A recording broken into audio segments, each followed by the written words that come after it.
easyJet entered this year carrying a thesis.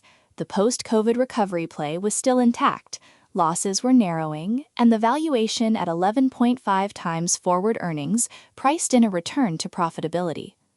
The first half loss of £552 million breaks that framing at its foundation.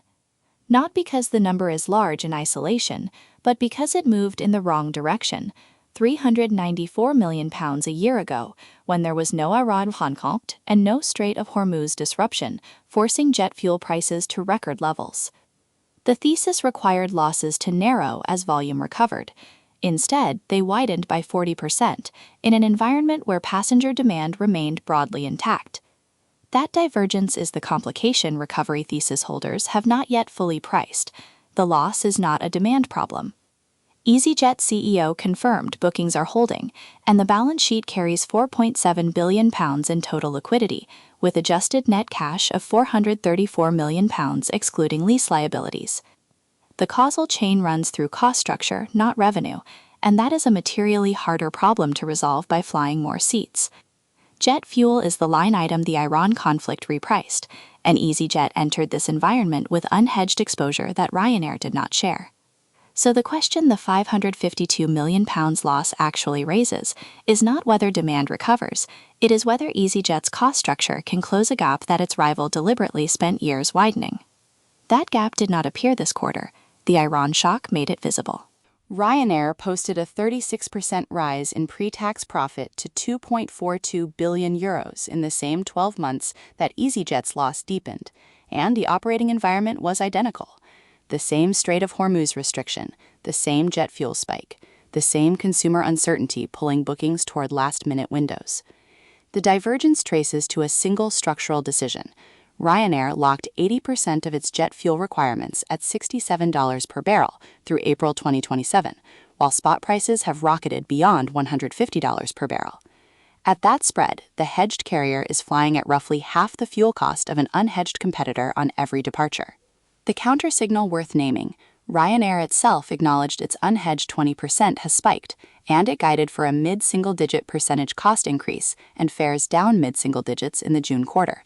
So even the structurally advantaged carrier is absorbing pressure, which tells you something important about the magnitude of the shock hitting easyJet's unhedged book. Ryanair CEO O'Leary said explicitly that a prolonged conflict over 12 months would produce airline casualties in Europe this winter. He was not describing Ryanair, he was describing what happens to carriers without his hedging position. The participant timing asymmetry here is observable. Institutional capital that covers both stocks was not waiting for easyJet's H1 print to reprice the relative value gap. Ryanair's full-year results and hedging disclosure came first on May 18th, 8 days before easyJet confirmed the loss magnitude. Funds with paired positions have the information to rotate before easyJet holders received confirmation. The question that leaves open whether easyJet's £4.7 billion liquidity buffer is large enough to absorb a second half in the same fuel environment, or whether the balance sheet that management is citing as a strength is actually being consumed faster than the recovery timeline assumes. easyJet trades at roughly 11.5 times full-year earnings on current forecasts, with that multiple compressing toward 5 by 2028 if earnings recover as modeled. That forward compression is the thesis in numerical form. Buy the distressed multiple, wait for normalization, harvest the re-rating. The problem is that multiple compression toward 5 by 2028 is a 2-year earnings path that was modeled before $150 per barrel spot fuel became the baseline operating assumption. Earnings forecasts embedding a fuel normalization that the Strait of Hormuz may not deliver on that timeline are not conservative inputs, they are optimistic ones wearing the disguise of a low PE. Ryanair's comparable multiple, priced after a 36% profit jump, is trading at a premium, and that premium is now justified by a hedging book that functions as a 2-year cost insurance policy at $67 per barrel, while competitors pay market. The reversal point most positioning frameworks miss. easyJet's balance sheet, $4.7 billion in liquidity, $5 billion in book value assets, does not disappear in this scenario. An airline with that capital base does not face near-term solvency risk. It faces a valuation re-anchoring, where the earnings path that justified the entry multiple gets pushed further right on the timeline. The threshold that resolves the thesis is specific.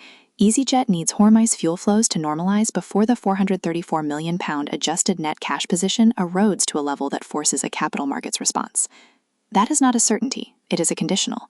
CEO Jarvis said the airline sees no current disruption to fuel supply, which means the supply-side crisis has not materialized at the physical level.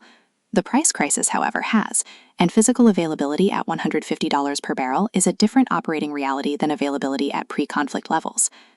The checkoff anchor introduced at the opening was the £552 million H1 loss against £394 million a year prior. That 40% deterioration in a demand-stable environment is the verification benchmark for what happens in H2 if fuel costs hold at current levels. If H2 narrows that loss, the recovery thesis survives with a delayed timeline. If H2 widens it again, the 11.5 times forward multiple is not a discount. It is an overstatement of earnings that do not yet exist. The monitoring variable going forward is not the booking window or passenger volume. It is the fuel hedge position easyJet discloses for financial year 2027, because that number will tell the market whether management has closed the structural gap that the Iran shock exposed, or whether the cost disadvantage against Ryanair enters a third consecutive year. Every day after the close, we publish a market wrap and key issue analysis. Subscribe to my channel.